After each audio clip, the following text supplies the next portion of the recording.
Managing risk is difficult, especially for a vegetable farmer.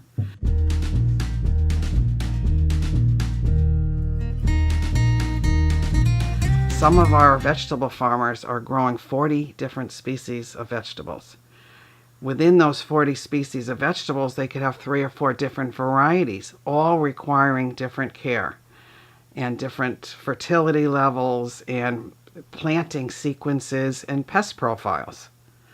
So now they've got to determine how are they going to manage this production risk in case they have a total loss.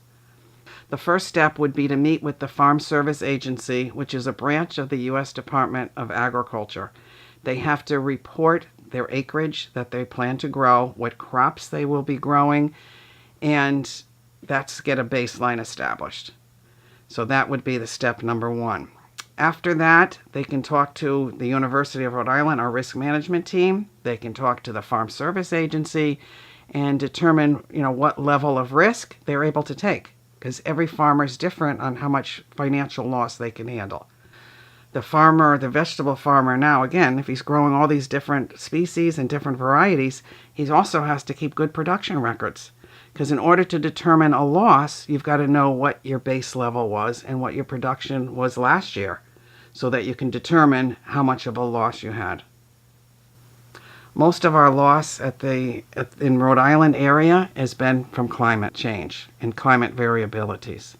We've had deep frost in April that substantially hurt our peach industry. We lost almost all our peaches in Rhode Island due to that early frost.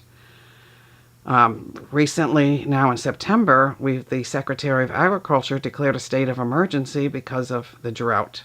Climate change can also have a positive impact, which is what we're seeing in New England, is that our seasons are getting a little longer.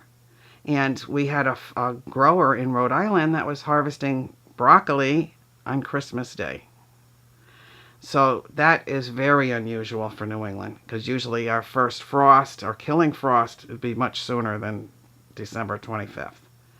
So that I see as one positive side of climate variability, climate change, is that we can grow things a little bit longer into the season, which is allowing the grower to, adapt to these changes that we're seeing.